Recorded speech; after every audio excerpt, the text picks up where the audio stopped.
You know, when you picture a civilizational collapse, you usually imagine this epic battlefield. Right. Armies clashing, sieges, that kind of thing. Exactly. You think of massive external invasions or walls crumbling. It's loud, it's violent, and it's very, very obvious.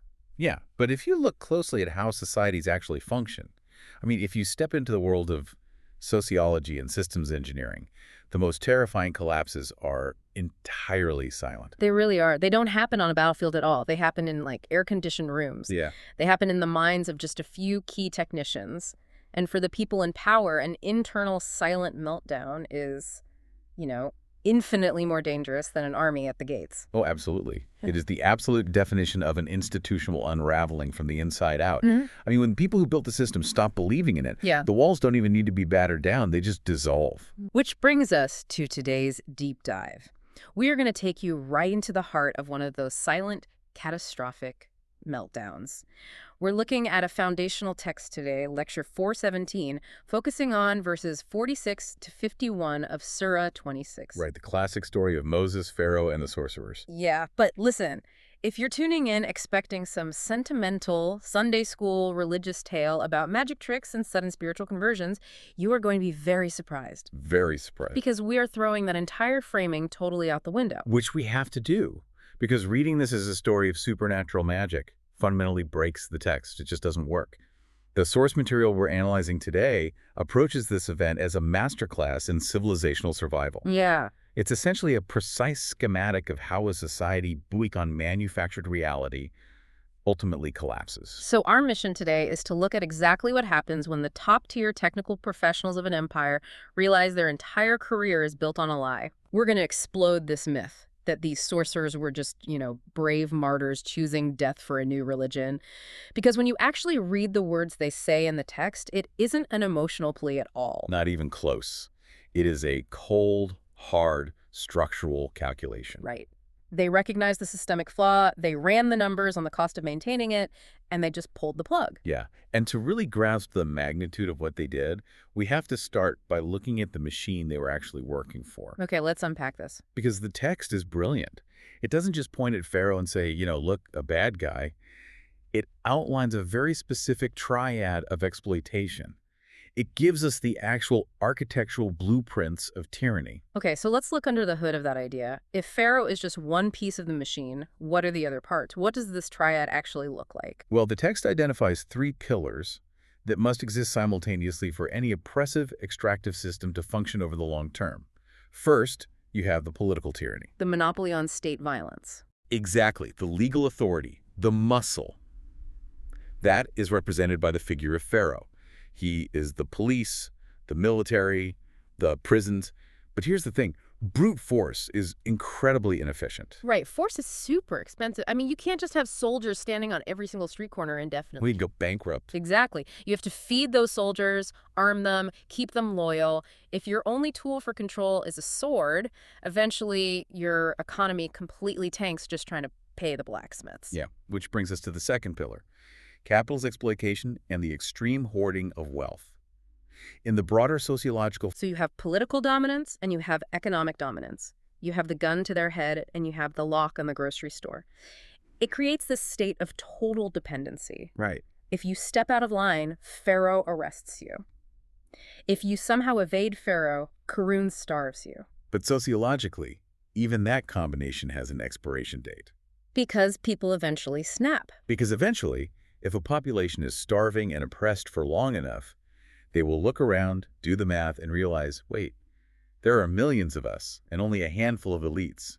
Right. Desperation eventually overcomes the fear of violence. Exactly. They will rebel unless, and this is the key, unless you can control how they perceive their own suffering. And that introduces the third pillar, the most insidious one, really. Totally. The third pillar is the technical or religious priesthood.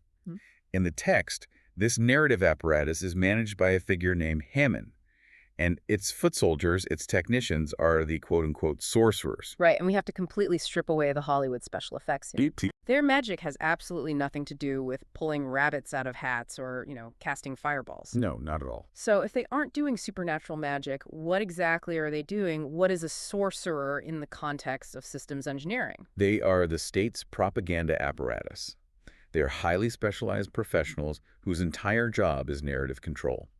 They essentially manage the epistemology of the empire.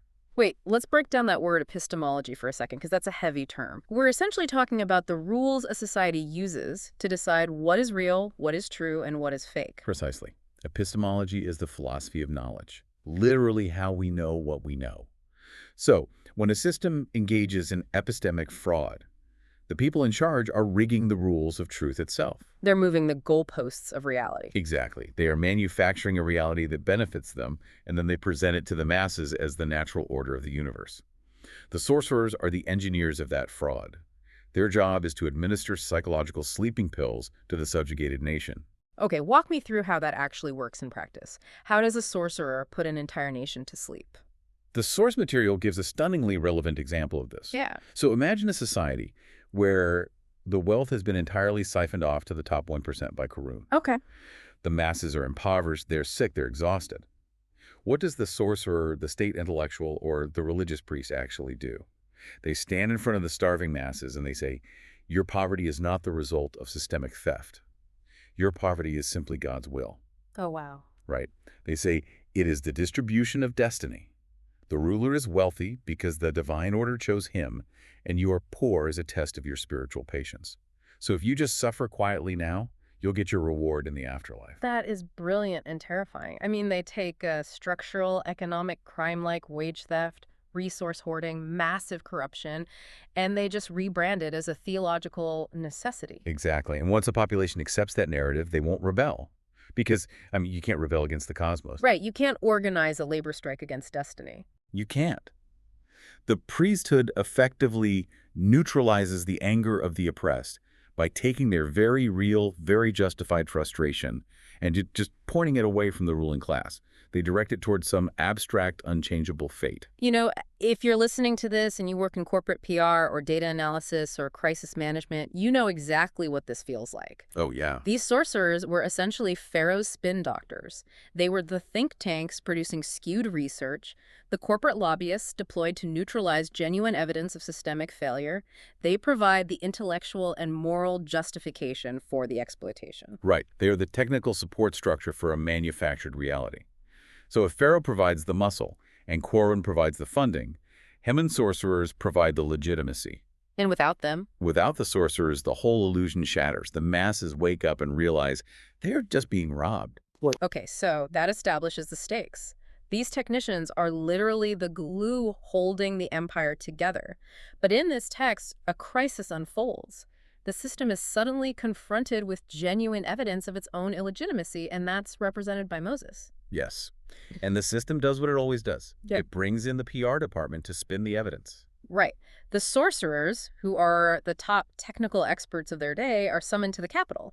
Their job is to look at this genuine evidence, dismiss it as just another parlor trick, and reassure the public that Pharaoh's reality is the only reality. But something goes horribly wrong for Pharaoh. Because the evidence they are presented with isn't a trick. It's mathematically, structurally sound. It breaks their algorithms. It does. They look at the data and, as experts, they realize Pharaoh's entire system is a fraud. So what do they actually do? The text says that when they realized the truth of the evidence, they, quote, fell in prostration. The Arabic term used is sajda. They just dropped to the ground. And Pharaoh loses his mind. I mean, he flies into an absolute rage. He threatens to cut off their hands and feet on opposite sides and to crucify them all on the trunks of palm trees. Now, we really have to pause here and look at the sheer absurdity of Pharaoh's reaction. Well, if we view prostration merely as a physical posture. Yeah, that's always bothered me. Because if I'm an absolute dictator and my top PR executives suddenly kneel down and put their foreheads on the ground, I mean, why would I care? You wouldn't. Why would I instantly resort to the most gruesome public execution possible just because they changed their physical posture? It seems like a massive overreaction. It is a massive overreaction if you think sajda is just about bending your knees. Because a tyrant doesn't care about a physical posture. You can bow to the east, the west, the ceiling, the floor. He doesn't care. As long as you get your taxes and obey the state's laws, the tyrant is perfectly happy to let you do whatever gymnastics you want in your free time. And the source text provides this really brilliant historical analogy to drive this point home, moving completely away from ancient Egypt and looking at the British colonization of India. Yes, it's such a perfect parallel. Let's look at the aftermath of the 1857 uprising in India. Right. Now, the British called it the Sepoy Mutiny. The Indians call it the First War of Independence. Right. It was a massive, bloody, systemic rebellion. The Indian soldiers and civilians actually united to physically dismantle the economic and political apparatus of the British East India Company. It shook the colonizers to their core. Because it threatened the money. Exactly. So after the British brutally crushed the uprising with just overwhelming force, the British Crown took direct control of India. And in 1858, Queen Victoria issued this famous proclamation, which is often referred to as a Magna Carta for India. And what did that proclamation explicitly say? It guaranteed religious freedom. It explicitly allowed the Hindus and the Muslims to pray, to go to their temples and mosques, and to prostrate. Right. So think about the psychology of that for a second. Why would a colonizing power, fresh off crushing a violent rebellion that threatened their entire global economic dominance, explicitly grant the right to prostrate? Because a physical prostration that doesn't challenge the ruling system is perfectly safe. In fact, it's more than safe. It's an incredible pacification tool. Exactly. The British realized that if the subjugated population is busy performing these empty physical rituals, their revolutionary energy is exhausted. I mean, the colonizer will gladly build you mosques. They will lay down plush carpets for you. They will ensure you have perfectly heated water for your ablutions as long as your prostration begins and ends on that carpet. As long as you don't bring that prostration into the marketplace. As long as you don't bring it into the courts or the tax offices or the boardrooms. Precisely. If you accept their absolute political and economic authority outside the mosque, your physical bowing inside the mosque is of absolutely no concern to them. It is just a hobby. It's a domesticated religion. Okay, so applying that historical lens back to our text, the sajda, the prostration of the sorcerers in Pharaoh's court, wasn't just a physical movement. Because if it were, Pharaoh would have just, rolled his eyes, stepped over them, and gone about his day. Right, he would have ignored it. The fact that he immediately reaches for crucifixion means they did something fundamentally dangerous to his power. What they did was a massive public withdrawal of their professional compliance. They weren't just touching the ground. They were committing high treason against the state's epistemology. They were basically resigning from the PR department live on national television and declaring that the company's core product was toxic. Yes. They were the architects of Pharaoh's manufactured reality. So by falling in prostration to the truth of the evidence, they were publicly confirming to the masses that Pharaoh's entire narrative was a lie. They were dismantling the illusion they had spent their whole careers building. And that is why Pharaoh threatens to kill them. He isn't punishing them for a religious conversion. He's executing them for a catastrophic breach of contract. They are destroying his narrative monopoly. Okay, so they've just publicly dismantled Pharaoh's whole reality. But these guys spent decades building that reality. They were the ultimate insiders. How do they justify this sudden pivot? Well, to understand the mechanics of this treason, we have to look at the exact words the sorcerers used when they defected. Because they didn't just bow silently, they made a very specific statement. Right, and this brings us to the linguistic deep dive of verse 2650. When Pharaoh threatens them with death, the sorcerers say, Inna ila rabbina munqalibuna. The standard English translation usually reads something like, we are returning to our Lord. Which, again, sounds very passive. It sounds like, oh, well, you're going to kill us, so we're going back to God. It sounds like a generic statement of faith from someone about to die. Yeah. But there is an engineering schematic hidden in that Arabic phrase. Okay, break it down for us. We have to dissect the word munqalibuna. It is rooted in the Arabic letters QLB. This root carries the fundamental physical meaning of turning over, rotating, or switching orientation. Think of a sphere rotating entirely on its axis, or, a compass needle violently swinging around to lock onto magnetic north. Oh, wait, isn't that the exact same root as the word for heart in Arabic? Kolb. It is exactly the same root. Yeah. But here is the critical distinction that the source text emphasizes. In this classical Quranic context, the heart is not a center of gooey romantic emotion. It's not about feelings. No, it is not about how you feel. The kolb is the cognitive center. It's the perceptive faculty. It is the locus of human reason and judgment. So when the text talks about a heart turning, it isn't talking about falling in love or getting emotional. It's talking about an epistemological reorientation. The cognitive compass has literally been forced to point in a new direction based on new data. Precisely. When the sorcerers say they are munqalibuna, they are declaring an irreversible cognitive shift. Their internal compass has been permanently recalibrated. Think about their past, right? They spent their lives pointing their intellectual compass toward the manufactured authority of Pharaoh. They treated his system, his economy, his power as the ultimate reality. Right. But now, having encountered genuine, irrefutable evidence, the needle has swung around. It has locked onto the rational order of the universe, the true Lord. It's a systemic hard reset. They aren't saying, we feel differently about you now, Pharaoh. They are saying, our operating system has been wiped and replaced. We are functionally incapable of processing your lies anymore. We see the math, and your math doesn't work. Exactly. And furthermore, the concept of return in that phrase is vital. They don't say, we are going to our Lord. They say, we are returning or reverting. This implies that the rational order of the universe, the truth, was always the baseline. It was the factory setting of reality. So Pharaoh's system wasn't just evil. It was an artificial deviation. It was a glitch. It was a glitch. They aren't going anywhere new. They are abandoning the glitch and returning to structural truth. They are acknowledging that the laws of nature, the laws of cause and effect, the objective reality, that is what is real. Pharaoh's entire empire is just a temporary, localized suspension of reality, maintained only by force and propaganda. And as professionals whose job it is to evaluate reality, they're refusing to maintain the suspension any longer. This completely shifts how we view their response to Pharaoh's threat of death, because the traditional reading is that this is the ultimate martyrdom story. You know, the tyrant says, I will crucify you, and the brave new believers weep and say, we happily die as a sacrifice for our faith. And the source text insists we explode that martyrdom as sacrifice myth entirely. It is a massive misreading. We have to read this like systems engineers evaluating a balance sheet, not theologians looking for a tragic hero. Right. When Pharaoh threatens them with brutal amputation and crucifixion, their immediate response in verse 26.50 is two words, lataira. Lataira, which translates to what? No harm, no damage, no loss. Okay, hold on. We're losing me here. I have to push back on this. You're telling me these guys are having their hands and feet hacked off and then being nailed to a palm tree in the desert sun to slowly suffocate, and they just shrug and say, no loss. Yes. That doesn't sound like structural accounting. That sounds insane. I mean, human beings feel pain. Biological destruction is an objective, measurable harm. How are they compartmentalizing this to the point where they call it no damage? Because they have completely shifted their accounting metric. What's fascinating here is that this lataira is not resignation.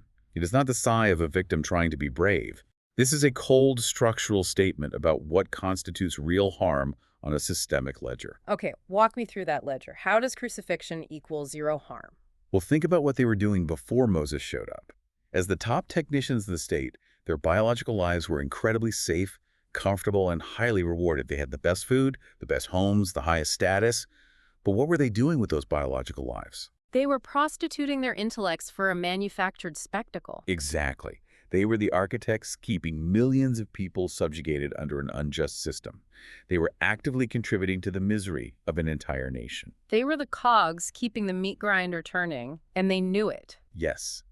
So when they saw the truth, they ran the numbers. They looked at the ledger of reality. Real harm is not the loss of a biological life that was already aligned with epistemic fraud. Real harm is the continued operation of that fraudulent system. Oh, I see. Real harm is letting Pharaoh's machine run for another generation, crushing millions of more lives. The societal damage they were causing as Pharaoh's technicians was categorically, infinitely greater than any physical biological harm his executioners could inflict on their individual bodies. Wow. So their physical death isn't a loss, it's just the cost of doing business to shut down a fraudulent enterprise. They are essentially saying, the harm we were doing by living as your PR agents was a massive negative on the ledger of the universe. By dying to expose you, we zero out that negative. It's a net positive. By saying la cara, they're looking Pharaoh in the eye and telling him, you can destroy our biological hardware, but you cannot change the fact that we just deleted your software.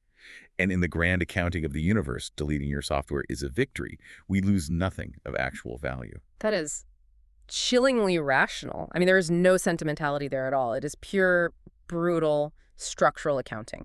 Yeah. But it begs the question, if they are so clear-eyed about the damage they caused, how does an insider reckon with a lifetime of lying once they defect? Do they feel guilt? That exact reckoning is what happens next in the text. They don't just accept the threat of death. They demand a very specific type of alignment based on their unique position in the hierarchy. This brings us to verse 26.51. Right. They say, Inanamawan yavifelana rabuna kayana ankuna awala al-muminina, which translates roughly to, we desire that our Lord forgive us our errors because we were the first to align with the evidence. Okay, let's pull that apart. The phrase, awala al-muminina, the first believers, or the first to engage with the evidence. You mentioned this is doing double duty in the text. Yes. First, we have to look at the word kaya, which means errors, faults, or misses. By using this word, they are making a public admission. They are acknowledging that their entire prior professional life was built on producing falsehood. They are saying, we were the chief engineers of a lie. The work we produced every single day was a structural error. So they aren't asking a priest for spiritual absolution because they, missed some prayers. They are taking direct responsibility for systemic malpractice. Exactly. And the second part of the phrase, because we were the first to align with the evidence, carries massive epistemic weight. They aren't saying this to brag. They are stating a structural reality about the cost of truth. I want to use an analogy here to really ground this because I think it maps perfectly onto modern institutional behavior. Let's hear it. Think of a massive corporation that is secretly dumping toxic waste into the local water supply. It's a town-wide crisis, kids are getting sick, but the corporation is the main employer in town. Right. Everyone is dependent on them. Everyone in the company knows something is wrong, but the entire social architecture is designed to suppress honest evaluation. The PR department, the lawyers, the executives, they all maintain this wall of silence. They manufacture a report saying the water is perfectly fine. That is a perfect modern equivalent of Pharaoh's court. It's a manufactured reality maintained by technical professionals.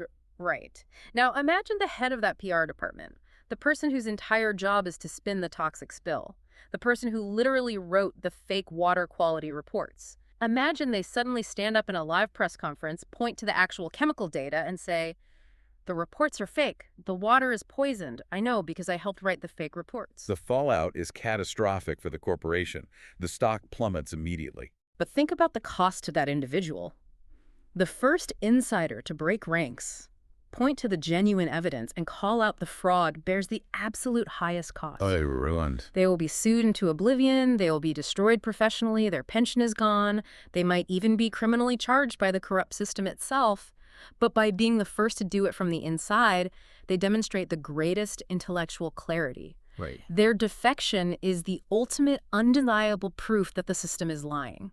Once the architect of the lie defects, the lie cannot hold. And if we connect this back to our text, that is exactly what the sorcerers are saying. We were the first of the insiders to cross the line. In a community where the entire apparatus suppresses honest evaluation, the first to break ranks and call genuine evidence genuine bears the greatest cost, but provides the greatest clarity. Yeah. They are claiming the unique merit of breaking the epistemic seal.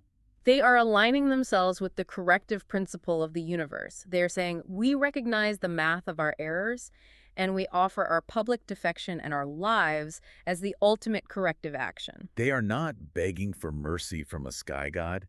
They are stating that they have balanced the equation.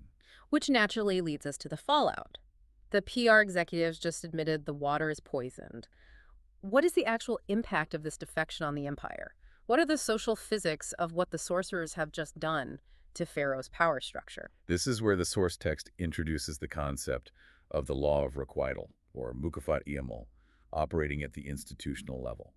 The law of requital is the principle that every action has an inevitable proportionate consequence built into the fabric of reality. Okay. We have to look at what the sorcerers actually destroyed. Because they didn't burn down a building, they didn't assassinate a general or poison the grain silos.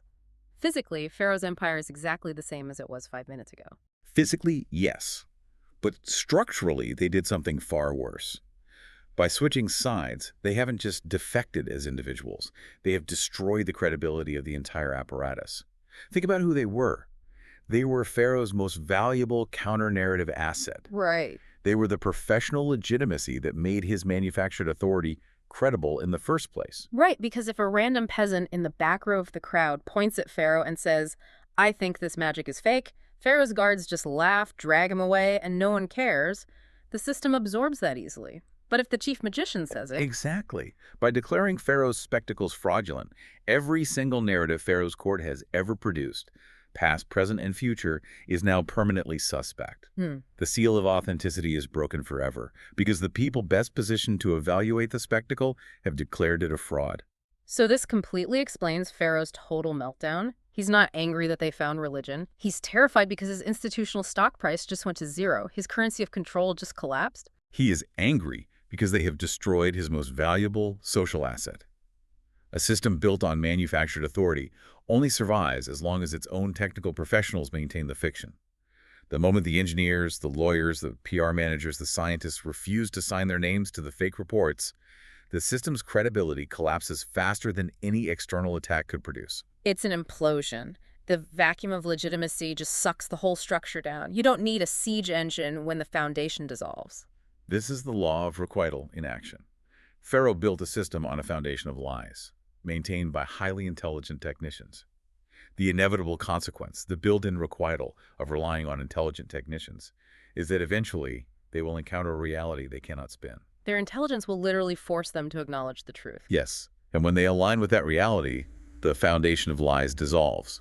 The collapse is mathematically certain. Okay, so the text gives us this incredible high-stakes drama of absolute conviction. The sorcerers see the truth, their internal compass snaps to reality, they align with it, and they accept death without blinking because the structural math makes sense. But the source text doesn't just leave it there. No, it doesn't. It contrasts this absolute, clear-eyed stance with another very common type of mentality to show us what failure looks like. Yes, the text introduces a sharp contrast to highlight just how radical and necessary the sorcerer's actions were. It references the mentality found in verse 11.88, and it talks about the fence-sitters. The people who wait to see which way the wind is blowing before they commit to a truth. Exactly. Those who look for whichever side offers the most material benefit before deciding what they believe. The text provides a brilliant socio-legal anecdote to illustrate this, and it's painfully recognizable today. It exposes the hypocrisy of people who claim to have principles, but are actually just running a procurement strategy. Let's walk through that anecdote. It's about people claiming to follow religious law, or Sharia, until real money gets involved in an inheritance dispute. Right. The anecdote describes a very common situation. Imagine a wealthy patriarch dies, and the extended family gathers to divide the assets. The family has a choice of which legal framework to use. You have customary law, which is the local, traditional, often patriarchal way of doing things, and you have Sharia, the religious law, which has specific fixed formulas for distribution. And the text points out the utter hypocrisy of the fence-sitters. Let's say you have an uncle in this family. He will actually go to his lawyers privately and say, run the numbers both ways. Yep. If the customary law gives him a larger share of the estate, perhaps by entirely excluding the daughters or widows from the inheritance, suddenly this uncle becomes a staunch defender of our ancient cultural traditions. He pounds the table and demands the court respect their heritage and use customary law. But if they run the numbers, and it turns out the religious law, the Sharia, happens to calculate a larger payout for him in this specific circumstance, his entire persona changes. Oh, completely. Suddenly he becomes extremely pious. He grows a beard, beats his chest, and says, "We are devout believers. How dare we use anything other than God's law? We must follow the Sharia." It's so entirely transactional. I mean, they don't actually care about the principles of the culture, and they don't care about the principles of the religion. They are just shopping for the best return on investment. Their belief is entirely contingent on the payout. And the source text makes a devastating critique of this behavior. It says, "This is the faith of a slave. It is a calculated biological maneuver for material profit. It's not faith. It's not epistemology. It's not a cognitive orientation toward truth." Right. A person who operates like this is oriented only toward their own stomach. They are exactly the kind of people Pharaoh relies on to keep his system running, because they can always be bought. You can just adjust their compensation package, give them a corner office, and they will believe whatever you want them to believe. They will write the fake water reports forever. Exactly. And this is where the text brings in the poetic philosophy of Allama Iqbal, the great philosopher-poet, to really draw the contrast. Iqbal contrasts this fence-sitting slave mentality with what he calls the free man's imanan, or the free man's faith. The free man's iman, how does Iqbal define that in the context of our sorcerers and Pharaoh? Well, Iqbal suggests that true faith, true cognitive reorientation means realizing the literal price tag of every false god, every tyrant, every corrupt system. When your cognitive compass, your call, finally aligns with the rational order of the universe, you look at the pharaohs of the world, you look at the corrupt institutions, and you suddenly see how cheap they are. Wow. You see that they are temporary, fragile constructs maintained entirely by fear and bribery. They aren't forces of nature. They're just bad accounting. They are illusions. And when you realize that they are illusions, all fear vanishes. A true prostration to the rational order, a true submission to the actual laws of cause and effect in the universe, makes you stand taller against everything else. If you are truly bowed to the truth, you cannot be forced to bow to a lie. Right. The sorcerers had the free man's amen. They saw Pharaoh's price tag, they saw the objective value of the truth, and the transaction was over. They couldn't be bought back. That brings us to the ultimate synthesis of this entire text. We've taken this long journey through the architecture of tyranny, the nature of propaganda, the linguistic weight of cognitive reorientation, the structural ledger of harm, and the collapse of institutional legitimacy. If we pull all these threads together, what makes this passage extraordinary is that it is not about faith or courage in any conventional sense. The Sorcerer's Arc is a complete case study in the life cycle of a vested interest technical support structure. Let's lay that life cycle out step by step because it is brilliant. Step 1. The technicians are recruited. And they aren't recruited because they are mindless drones. They are recruited because their expertise is real. They are highly intelligent, capable professionals. Right. Step 2. They are deployed by the vested interest, Caro, to neutralize truth. They are paid incredibly well to use their real expertise to manage the narrative and suppress any genuine evidence that threatens the system. Step 3. The crisis. They encounter evidence they cannot neutralize. They run up against a structural reality, Moses and his evidence, that breaks their models. They try to spin it, and they fail. Step 4. This is the crux of the human experience right here. They are compelled by their own expertise to acknowledge the truth. Because they are true professionals committed to evaluating reality, they cannot unsee the math. Their cognitive compass, their qualb, forces them to accept the empirical truth over the manufactured narrative they were paid to protect. Step 5. They are threatened with destruction for this acknowledgement, and they accept the cost without hesitation because they understand structural accounting. They realize that their physical survival is not worth the continued operation of an epistemically fraudulent system. The profound statement this text is making about human cognition is this: the rational capacity itself, if uncorrupted by vested interest, if not bribed by Qarun or terrified by Pharaoh, will always arrive at the rational order. The sorcerers were committed to their craft evaluating real from manufactured, and their craft led them exactly where it had to lead them. So the tragedy of human history is not that people lack the intellectual capacity to see the truth. We aren't failing because we are stupid. No, not at all. The tragedy is that most people have agreed to suppress their rational capacity for a paycheck. They agree to sit on the fence and run the numbers on which lie pays better. The sorcerers are the archetype of the technicians who finally refuse the paycheck. So, what does this all mean for you listening right now? This entire deep dive is a mirror held up to how modern societies, modern corporations, and modern institutions operate today. Ask yourself, where in your own life are you acting as the technical support for a manufactured reality? That is the essential uncomfortable question. Yeah. Are you using your skills, your rhetoric, your professional legitimacy to maintain a system, whether it's a workplace, a social structure, or a political institution that you know fundamentally is operating on epistemic fraud? Are you writing the fake water reports? Are you sitting on the fence waiting to see which customary law or which corporate policy benefits you the most before deciding what your principles are? Or are you willing to read the structural ledger honestly? Are you willing to be the first to point to the evidence, even if it costs you your comfortable position in Pharaoh's court? It requires recalibrating your compass. It requires understanding what real harm actually is and accepting that sometimes zeroing out the harm requires immense personal cost. We want to end this deep dive with a final provocative thought, something that builds on the source material but reaches even further. The text implies that the human experience extends beyond mere physical, biological existence into a continuous stream of consequence. The law of requital doesn't just stop when the biological hardware fails. The consequences of our actions echo through the system. Exactly. So if our cognitive orientation, our kolb, that compass we've been talking about, is the defining feature of our existence, I mean, if the way we oriented ourselves to the truth is the only thing that really matters, what does that mean for the ledger of systemic harm or truth we are accumulating right now today? If you are the PR agent for a lie and your biological life ends, What happens to the consciousness, the compass, that was permanently pointed at a fraud? That is a question of structural accounting that everyone has to answer for themselves. It is the ultimate audit. It brings us right back to the beginning. We prefer the obvious battlefield. We want our villains to wear dark capes and our collapses to be spectacular, so we know exactly who to fight.